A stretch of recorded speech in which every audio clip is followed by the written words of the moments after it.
사랑하는 성도 여러분, 전국 및 전 세계 시청자 여러분, 창조주 하나님 첫 번째 시간에는 하나님께서 천지 만물의 창조주 되심을 눈, 코, 입, 귀 등 구조가 동일함을 비유로 들어 말씀을 드렸습니다. 두 번째 시간에는 창조주로서 스스로 계신 분이라는 것과 전지전능하신 분이심을 지금도 예수 그리스도의 이름으로 기도하면 응답하심을 통해 증거했습니다. 세 번째 시간에는 성경의 저자가 되시는 하나님에 대해 성경 66권이 34명의 대필자를 통해 기록이 되었지만 마치 한 사람이 기록한 것처럼 동일하다는 것과 1600년 동안 기록된 책의 그 애언의 내용이 역사적으로 사실로 증명이 되었고 지금도 이루어져 가고 있음을 666 카드가 없이는 매매하지 못한다는 이런 말씀들을 통해서 여러분들에게 증거했습니다. 오늘은 네 번째 시간으로 하나님께서 왜 이 땅에 인간을 창조하시고 경작하시는지에 대해서 증거하고자 합니다. 하나님께서는 시작도 끝도 없으신 분입니다. 사람이 상상할 수 없는 아득한 태초로부터 스스로 존재하고 계셨지요. 그러다가 어느 때인가 하나의 계획을 세우게 되었습니다. 바로 천지 창조와 인간 창조의 계획을 세우셨지요. 그 계획을 이루기 위해 하나님께서는 오랜 세월을 거쳐서 하나하나 준비 작업을 이루기 시작하셨습니다. 먼저는 하나님께서 계시던 그 영의 공간에서 장차 천하 만물과 인간을 지으실 육의 공간을 구분해 내셨습니다. 그리고 원래 홀로 계셨던 한 분 하나님으로부터 이제 성자 예수님, 성령 하나님으로 분리해 내심으로 성부, 성자, 성령 삼위일체 하나님으로 존재하게 되셨던 것입니다. 그러면서 이때부터 하나님의 형상도 입으셨는데 그전에는 빛과 소리를 머금고 우주 공간에 계셨던 하나님께서 인간 경작을 위해서 어떤 형상을 입으셨는데 어떤 형상을 입으셨을까요? 호랑이 형상을 입으셨을까요? 아니면 토끼 형상을 입으셨을까요? 아니면 독수리 형상을 입으셨을까요? 아니면 고래 형상을 입으셨을까요? 바로 사람의 형상을 입으신 것이지요. 영의 세계 안에는 천군과 천사, 그룹 등 영의 존재들을 만드셨고 또 육의 공간 안에는 장차 인간들이 살아갈 지구를 만들어 놓으셨지요. 이렇게 모든 준비를 갖추신 후에 하나님께서는 6일 동안 빛과 궁창, 해와 달, 별, 그리고 각종 식물과 동물 등 천한 만물을 지으시고 마지막으로 사람을 지으셨습니다. 그러면 하나님께서는 왜 사람을 만드셨을까요? 이 질문에 답을 할 수 있다면 사람이 왜 사는지, 어떻게 살아야 하는지 대해서도 우리가 답을 얻을 수 있게 됩니다. 진정한 인간의 가치를 알기 위해서는 하나님께서 인간을 창조하신 목적을 알아야 합니다. 자신이 태어난 목적에 맞게 사는 삶이야말로 참으로 가치 있고 의미 있는 삶이라고 할 수 있지요. 성도 여러분, 먼저 인간을 창조하신 하나님에 대해서 살펴보겠습니다. 창세기 2장 7절을 보면 여호와 하나님이 흙으로 사람을 지으시고 생기를 그 코에 불어 넣으시니 사람이 생명이 된지라 했습니다. 하나님께서 만물을 말씀으로 창조하셨지만 사람은 친히 흙으로 빚으셨습니다. 오장육부와 모든 조직에 이르기까지 완벽하게 지으시고 그 코에 생기를 불어 넣으시니 사람은 살아 움직이는 생명이 되었던 것입니다. 반대로 사람이 이렇게 살아 움직이다가 몸에서 영혼이 코로 빠져나가면 3일도 못 되어서 우리 몸은 싸늘한 시체가 되면서 썩어져서 냄새가 나게 됩니다. 우리 몸에서 영혼이 빠져나갔다가 그걸 시체라고 하고 죽음이라고 하지요. 그런데 하나님의 은혜 가운데 그 영혼이 다시 몸에 들어오면 몸은 다시 따뜻해지기 시작하고 숨을 쉬게 되고 살아서 움직이게 되는 것입니다. 이와 마찬가지로 하나님께서 흙으로 사람을 다 빚으시고 그 코에 생기를 불어넣으시니 살아 움직이는 생명이 되었다는 것입니다.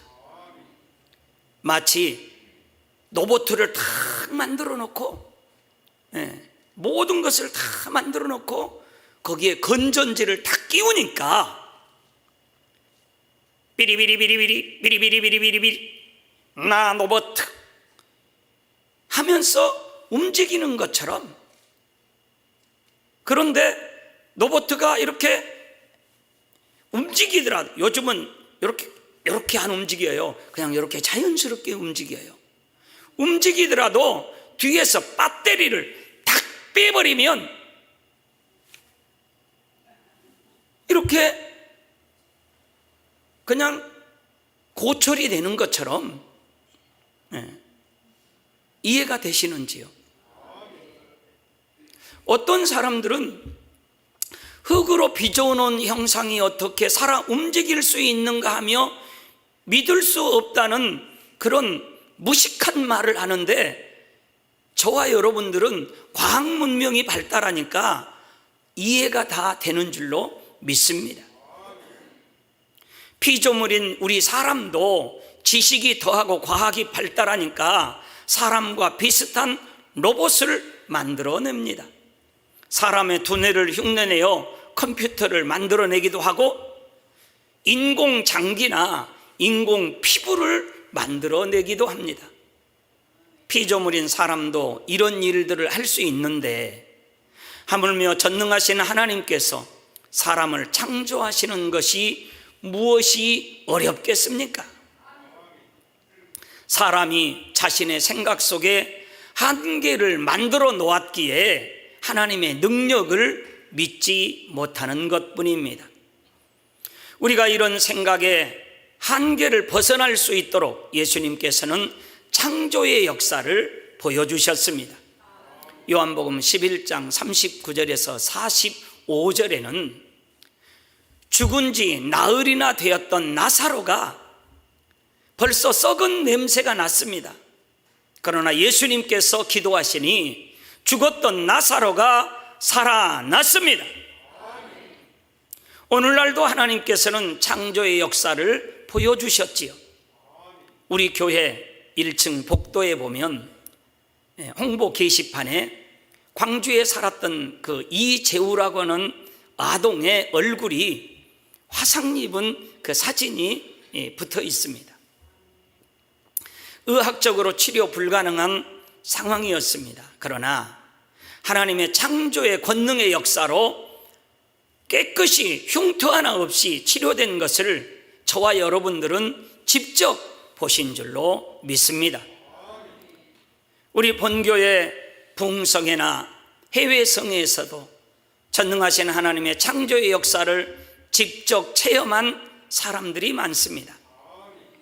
그 중에는 소아마비나 교통사고로 양다리의 길이가 달라져서 수년 혹은 수십 년 동안 고통받았던 사람들이 기도를 받은 후 양쪽의 길이가 같아진 경우가 많이 있었지요. 예를 들어 본교회 송희경 집사님은 선천성 뇌성마비로 인해 왼쪽 다리가 오른쪽보다 4cm 정도 짧았습니다. 걸을 때도 다리를 절었을 뿐만 아니라 척추와 골반이 뒤틀려 있으므로 오래 서 있거나 걷기도 힘들었지요. 그러던 중 본교의 부흥성에 참석하여 기도를 받고 그 자리에서 그 짧았던 왼쪽 다리가 길어지므로 똑바로 설 수 있게 되었고, 짧았던 다리 때문에 휘었던 척추가 펴지면서 뒤틀린 골반도 정상으로 돌아왔으며, 더구나 신장이 3cm 이상 커졌다는 그런 간증을 직접 저와 여러분이 들으셨습니다. 2002년도 인도연합 대성회 때는 가네쉬라고 하는 소녀는 골반뼈 낭종이라는 병으로 골반뼈와 고관절을 아예 잘라낸 상태였습니다. 뼈를 잘라낸 부위에는 금속판을 넣고 볼트로 죄어서 대퇴골과 골반을 연결하는 수술을 했지요. 이후에도 가네쉬는 통증으로 계속 고통을 받았고 목발을 의지하여 겨우 걸을 수 있었습니다. 그런데 성회에 참석해서 우리 원로 목사님의 기도를 받는 순간에 통증이 사라져버렸고 목발 없이도 혼자 걷고 뛰며 운동 경기까지 하는 영상을 저와 여러분들은 보셨지요. 이러한 창조의 역사들을 통해 우리 하나님께서는 분명히 사람을 창조하셨음을 확실히 믿을 수 있는 것입니다. 창조주 하나님께서는 첫사람 아담과 하와를 만드신 후에 사람이 후손을 이어갈 수 있도록 생명의 씨를 주셨습니다. 곧 남자의 정자와 여자의 난자를 주신 것이지요. 정자와 난자 안에는 부모의 모든 기가 결집되어 있습니다. 그 작은 생명의 씨 안에 외모는 물론 성격, 지능, 습관 등 다 들어있어서 자녀들이 부모를 닮게 되는 것입니다. 이렇게 부모를 닮아서 태어날 수 있도록 생명의 씨를 주신 분이 하나님이시며 이 씨를 통해 잉태하게 하시는 분도 하나님이신 것입니다. 과학 문명이 아무리 발달한다 할지라도, 아무리 지능적인 로봇을 만든다 할지라도 이 생명의 씨만큼은 하나님의 소관이기 때문에 만들지를 못하는 것입니다. 부모의 정자와 난자의 결합으로 아이가 생겨나지만 그 생명의 잉태는 하나님께서 주관하시는 것입니다. 그러면 인류의 조상인 아담은 누구를 닮았을까요? 창세기 1장 27절에 하나님의 자기 형상 곧 하나님의 형상대로 사람을 창조하시되 남자와 여자를 창조하시고 말씀한 대로 아담과 하와는 거룩하신 하나님의 형상대로 지음을 받았다는 것입니다. 그러니까 하나님의 형상은 누구의 형상과 같아요? 저와 여러분처럼 이렇게 생기셨다 이 말인 것입니다. 이때 사람이 하나님의 형상을 따라 지음 받았다고 하는 것은 단지 겉모습만을 말하는 것이 아닙니다. 사람에게 있어서 더 중요한 것은 영혼이며, 몸이라고 하는 것은 영혼을 담는 그릇일 뿐인 것입니다. 사람이 하나님의 형상대로 지음받았다 할 때에 겉모습보다 더 중요한 의미는 바로 사람의 영이 하나님의 영으로부터 나왔으며 하나님의 마음을 닮은 영으로 지음받았다는 데 의미가 있다는 것입니다. 처음 지음받았을 때 아담의 영은 거룩하고 성결하신 하나님과 같이 선과 빛과 진리로만 채워져 있었던 것입니다. 그런데 아담이 선악과를 따먹음으로 범죄한 이후 인류는 점점 죄와 악에 물들어갔고 결국 거룩하신 하나님의 형상을 잃어버리고 말았던 것입니다. 그러니 하나님을 믿는 우리가 반드시 해야 할 일이 있는데 바로 잃어버린 하나님의 형상을 회복하는 것입니다. 잃어버린 하나님의 형상을 되찾는 것입니다. 그래서 예수님을 구세주로 영접한 사람에게 성령 하나님을 우리 마음 가운데 보내셔서 하나님의 말씀대로 변화되는 삶을 살아갈 수 있도록 도와주시는 것입니다. 성령 하나님이 우리 마음 가운데 오셔서 잃어버렸던 하나님의 형상을 회복할 수 있도록 도와주신다 이 말인 것이지. 이게 신앙생활인 것이지요. 이런 성령 하나님의 도우심을 받기 위해서 우리가 기도하는 것이지요. 기도하면 성령의 충만함을 받아서 성령의 도우심으로 내 안에 잃어버렸던 하나님의 형상을 회복해서 미워하는 마음, 시기하는 마음, 질투하는 마음이 이해하는 마음, 용서하는 마음, 사랑하는 마음, 할렐루야. 이런 하나님의 그 형상으로 회복돼 가는 것이 무엇이다? 신앙생활이다. 옆에 사람하고 인사해 보겠습니다. 하나님의 형상을 회복합시다. 하나님의 형상을 회복하십시다. 사랑하는 성도 여러분, 다음으로 하나님께서 인간을 창조하시고 경작하시는 이유는 무엇일까요? 우리가 왜 사는가는 인생의 목적에 대해 알기 위해서는 창조주 하나님께서 왜 인간을 만드시고 이 땅에 경작하시는지를 깨우치면 됩니다. 여러분은 왜 자녀를 낳으셨습니까? 왜 자녀를 낳으려고 했습니까? 하나님께서는 왜 인간을 만드시고 경작을 하실까요? 성경에 보면 많은 비유들이 나오는데 그 중에서도 특별히 땅을 경작하여 농사를 짓고 열매와 곡식을 거두는 비유들이 많이 나옵니다. 예를 들어 마태복음 13장에 보면 예수님께서는 사람의 마음을 4가지 밭에 비유를 하십니다. 길가밭, 돌밭, 가시떨기밭, 옥토밭. 사람의 마음밭의 종류에 따라서 하나님의 말씀이라는 씨앗이 그 마음에 임할 때 진리로 결실하는 정도가 다른 것을 설명하셨지요.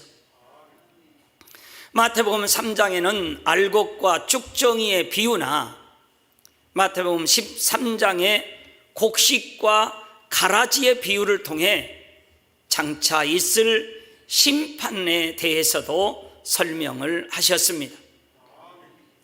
알곡과 같은 영혼들은 심판날에 천국 곳간에 드립니다. 그러나 가라지나 쭉정이와 같은 영혼들은 지옥불에 던져진다는 것이지요. 성경의 이러한 비유를 통해서 하나님께서는 이 땅에 사람을 지으시고 인류 역사를 섭리해 가시는 과정이 바로 경작하시는 것과 같음을 알려주고 계십니다. 농부가 추수하기 위해 땅을 일구어 경작하는 것처럼 하나님께서도 우리 인간을 경작하고 계십니다. 그러면 하나님께서는 왜 아담을 창조하시고 인간을 경작하시는 것일까요? 바로 하나님과 사랑을 주고받을 참된 자녀를 얻기 위해서입니다. 우리 부모님들도 자녀를 낳는 이유 중에 한 가지가 그 자녀하고 마음을 같이 나누고 사랑을 같이 나누고 그러려고 자녀를 낳은 거 아닙니까? 창조주 하나님은 놀라운 권능과 두려운 심판자로서의 권세, 즉 엄격한 공의 등 신성적인 면을 가지고 계시지요. 하지만 동시에 하나님께서는 사랑과 긍휼, 자비, 인성적인 면을 가지고 계십니다. 즉 기뻐하고 즐거워하고 또 슬퍼하기도 하고 탄식하시기도 하시지요. 이렇게 인성을 가지셨기 때문에 하나님께서는 외로이 홀로 계시는 것보다는 서로 사랑을 주고받을 대상이 있기를 원하셨던 것입니다. 그래서 인간을 창조하셨고 경작하시기로 계획을 하신 것입니다.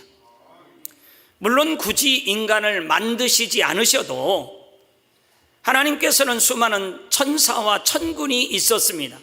그들은 하나님께 무조건 순종하는 존재로서 하나님을 경배하고 찬양하며 영광을 돌렸지요.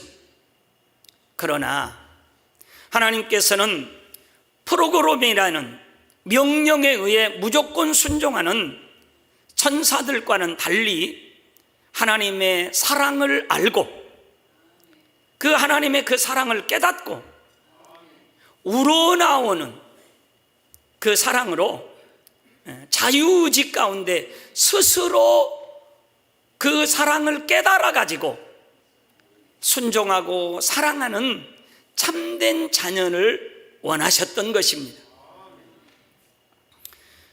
비유로 들어 설명을 하면 여러분 가정에 무엇이든지 시키는 대로 순종하는 아주 뛰어난 최고급 로봇가 있습니다.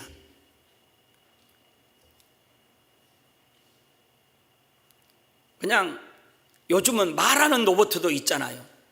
지니 뭐 틀어줘? 지니 오늘 날씨는 어때? 지니 요즘 내 마음이 좀 외로운데 좀 외롭지 않게 노래 좀 틀어줘봐. 그러면 노래도 틀어줘요. 네가 한번 불러봐. 불러줘요.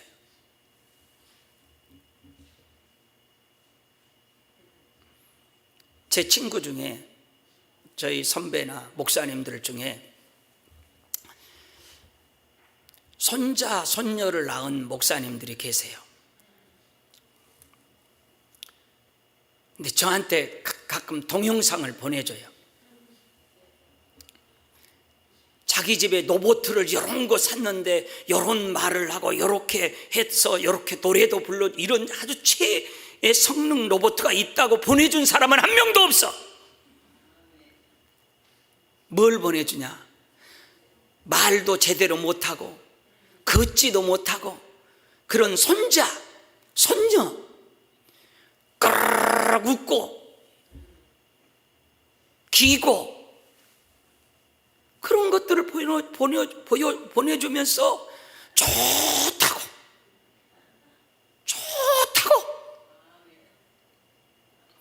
이해가 되십니까? 우리 아버지 하나님이 천국에 천사들, 로봇과 같은 천사들이 있지만 저와 여러분도 집에 그런 최성능 버튼만 누르면 빨래 해줘요. 그런가 하면 때로 말썽도 부리지만 자라면서 점차 부모의 마음을 이해하고 헤아림으로 중심에서 그 부모의 은혜와 사랑을 깨닫고 감사하며 함께 마음을 나눌 수 있는 자녀가 있다면 누가 더 소중하겠습니까? 로봇 1000대 만대보다도 한 명의 자녀가 더 소중하고 귀한 줄로 믿습니다. 하나님께서도 이렇게 하나님을 사랑해서 스스로 순종하는 자녀, 마음을 나눌 수 있는 참된 자녀를 얻기 원하셔서 우리 사람을 만드셨다는 것입니다. 그런데 안타까운 것은 농부가 최선을 다해 경작을 한다 해도 추수할 때는 알곡만 있는 것이 아니라 쭉정이도 섞어 나오기 마련입니다. 쭉정이는 먹지도 못하며 알곡과 함께 곡간에 들이면 알곡까지 못 먹게 되므로, 그러니 쭉정이는 거름으로 쓰거나 불에 태워 버릴 수밖에 없는 것이지요. 어렸을 때 그 풍고라는 거 있지 않습니까? 풍고에다가 이 나락을 하면은요, 알곡은 그냥 밑으로 쏟아지고 이 쭉정이나 이 가라지들은 바람에 날려서 이렇게 그냥 자동적으로 가는 거예요. 심판 때에도 알곡은 천국으로 당연히 그냥 들어가는 거고, 그냥 쭉정이는 자동적으로 알아서 지가 지옥으로 그냥 가는 거예요. 하나님께서도 인간을 경작하신 후 최후에는 알곡과 쭉정이를 가르는 작업을 할 수밖에 없다는 것이지요. 마태복음 3장 12절을 보면 손에 키를 들고 자기의 타작마당을 정하게 하사 알곡은 모아 곡간에 들이고 쭉정이는 꺼지지 않는 불에 태우시리라 했습니다. 여기서 꺼지지 않는 불이란 지옥불을 의미하게 되는 것이지요. 사랑하는 성도 여러분, 저와 여러분은 알곡입니까? 쭉정이입니까?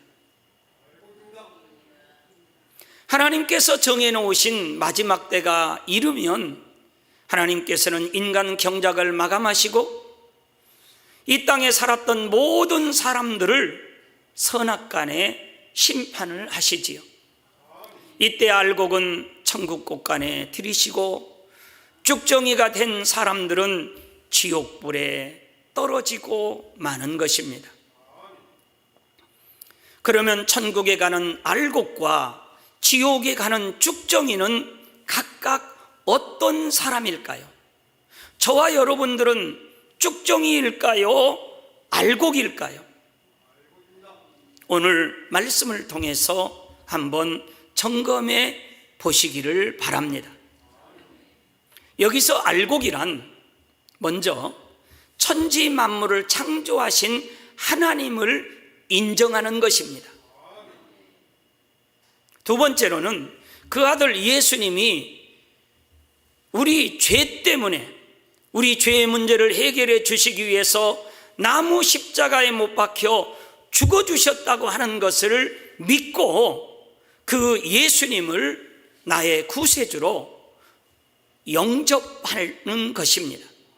그렇게 영접할 때에 우리 마음에 성령 하나님이 내주하시게 되는 것이고, 성령 하나님이 오셔서 우리 마음에 잃어버렸던 하나님의 형상을 회복해서 알곡으로 만들어 가는 것입니다.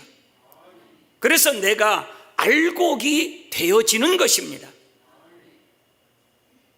이런 사람이 알곡인 것이죠. 즉 죄악을 벗어버리고 잃어버린 하나님의 형상을 회복하기 위해 힘쓰고 애써 최소한 노력하는 사람이 알곡으로 만들어져 가는 것입니다. 그런데 오늘날 안타까운 것은 하나님이 창조주이신 것도 압니다. 예수님이 구세주인 것도 압니다. 그래서 예수님을 구세주로 영접도 했습니다. 그래서 우리 마음에 성령이 임했습니다. 그럼에도 불구하고 성령의 도우심을 받지 못하고 여전히 예수 믿는 사람이나 안 믿는 사람이나 똑같이 죄를 짓고 범죄하고 미워하고 시기하고 질투하고 이런 사람이 있습니다. 그러면 안 됩니다. 성령으로 영을 낳아서 잃어버린 하나님의 형상을 회복해야 하는 것입니다. 반면에 쭉정이는 하나님을 믿지 않고 예수 그리스도를 구세주로 영접하지 않는 사람을 말합니다. 비진리 어둠 가운데 죄를 지으며 살아가는 사람들이지요. 그런데 여기서 중요한 것은 조금 전에 말씀드린 것과 같이 교회를 다닌다고 해서 모두가 다 알곡은 아니라는 사실입니다. 입으로 주를 믿는다고 해도 여전히 하나님의 말씀대로 살지 않고 세상 정욕을 쫓아 죄악 가운데 사람들도 알곡이 아닌 쭉정이라는 것이지요. 그래서 마태복음 7장 21절에 보면 예수께서 말씀하시기를 나더러 주여 주여 하는 자마다 천국에 다 들어갈 것이 아니요 다만 하늘에 계신 아버지 하나님 내 아버지의 뜻대로 행하는 자라야 들어가리라 하신 것입니다. 즉 하나님의 뜻대로 사는 자가 알곡이고 그런 자가 천국에 들어간다고 하는 것입니다. 디모데전서 2장 4절에 보면 하나님은 모든 사람이 하나님의 마음을 알고 알곡이 되어 구원에 이르기를 원하십니다. 그래서 독생자 예수님까지 십자가 죽음에 내어주시고 보혜사 성령님까지 예수님을 구세주로 영접한 자들에게 보내주셨지요. 그럼에도 불구하고 하나님의 창조의 역사를 알지 못하고 예수님의 십자가의 사랑을 알지도 못하고 예수님을 구세주로 영접하지 않는 사람이나 비록 하나님의 사랑과 예수 그리스도의 십자가의 사랑을 알고도 여전히 죄 가운데 사는 사람들은 하나님의 형상을 따라 지음받은 사람으로서의 참된 가치를 회복하지 않았기 때문에 여전히 죄 가운데 사는 것입니다. 이런 사람들은 사람의 본분을 행치 못하니 짐승과 다를 바 없는 존재요 쭉정이에 불과한 것이지요. 이렇게 사람의 가치성을 잃은 쭉정이를 알곡된 영혼들과 함께 천국에 들일 수는 없다는 것입니다. 그래서 갈라디아서 5장 19절에서 21절에는 잘 들으셔야 되고 명심해야 됩니다. 육체의 일은 현저하니 곧 음행과 더러운 것과 호색과 우상숭배와 술수와 원수를 맺는 것과 분쟁과 시기와 분냄과 당짓는 것과 불리함과 이단과 투기와 술취함과 방탕과 또 그와 같은 것들이라 전에 너희에게 경계한 것 같이 경계하노니 이런 일을 하는 자들은 하나님의 나라를 유업으로 받지 못할 것이요 라고 했다는 하나님의 말씀을 명심해야 됩니다. 세상 정욕 가운데 서로 미워하고 시기하며 욕심과 다툼과 온갖 악을 가진 사람들을 만약에 천국에 들인다면 더 이상 천국이 행복하고 아름다운 곳, 영광스러운 곳이라고 말할 수는 없겠지요. 악한 사람과 선한 사람이 같이 산다면 얼마나 힘들겠습니까? 여러분도 살아봤잖아요, 집에서.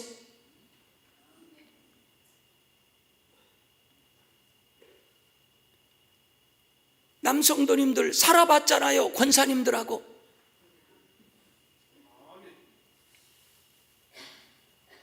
그러니 하나님을 믿고 예수님을 구세주로 영접한 사람들은 성령의 도우심을 받아서 악은 모양이라도 버려야 되고, 죄는 피 흘리기까지 싸워 버려야 되고, 잃어버렸던 하나님의 형상 성결한 마음을 이루어야 한다는 것입니다.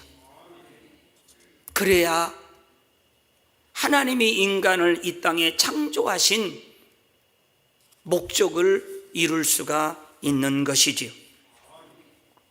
사랑하는 성도 여러분, 전국 전 세계 시청자 여러분, 결론입니다. 우리는 하나님께서 인간을 경작하시는 목적에 따라 알곡이 되기 위해서 살아야 하는 것입니다.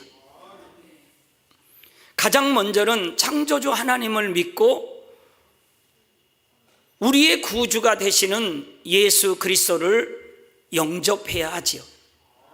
창조주 하나님을 믿고 예수님의 십자가의 사랑을 깨달은 사람은 하나님의 말씀대로 순종하면서 성령의 능력으로 변화되어 거룩한 삶을 살 수밖에 없는 것입니다. 최소한 거룩한 삶을 살기 위해 몸부림을 치면서 하나님께 부르짖어 기도하는 것이고 노력하는 것입니다. 이런 사람이 알곡이 되어가는 것이고 앞으로 알곡이 되는 것입니다. 하나님께서는 그런 우리를 잃어버린 하나님의 형상을 회복한 만큼 믿음의 분량에 따라 아름다운 천국으로 이끌어 들이셔서 그 행함에 따라 썩지 않을 면류관, 영광의 면류관, 생명의 면류관, 금면류관, 의의 면류관으로 각각 상을 주시면서 영원한 행복과 기쁨을 함께 누리기를 원하셔서 인간을 경작하신 것입니다. 그러므로 하나님을 닮아 거룩하고 성결한 마음을 가진 참된 자녀로 나와 영화로운 천국에서 금메달에 해당하는 금면류관이나 의의 면류관을 받아 아버지 하나님과 사랑을 나누며 영원히 행복하게 살아갈 수 있기를 주님의 이름으로 축원합니다. 다 같이 일어나셔서 나를 지으신 이가 하나님, 나를 부르신 이가 하나님, 나를 보내신 이도 하나님 찬양을 하시면서 준비하신 예물을 드리겠습니다.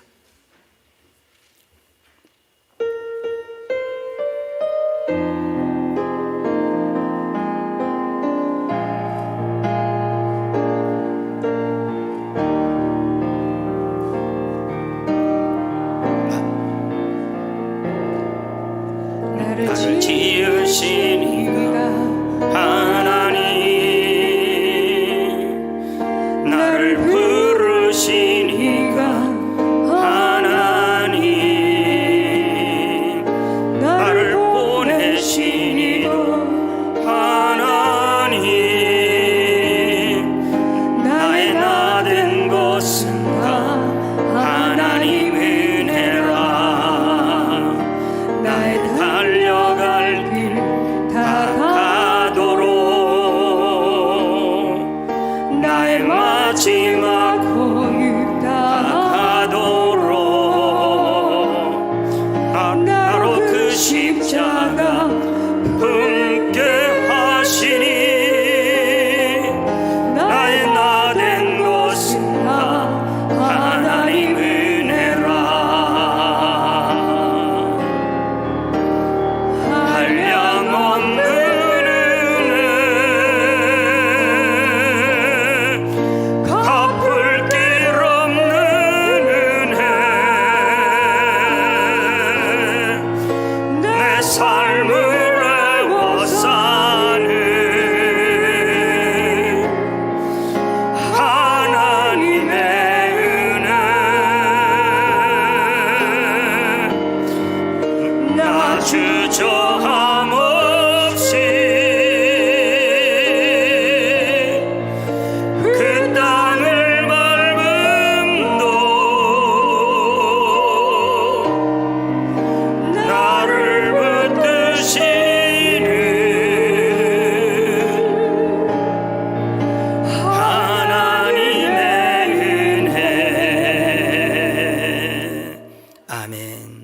환자를 위한 기도를 받으시겠습니다. 아픈 분들은 아픈 곳에 손을 얹고 기도 받으시고, 아프지 않는 분들은 가슴에 손을 얹고 마음의 소원을 위해 믿음으로 기도 받으시기 바랍니다.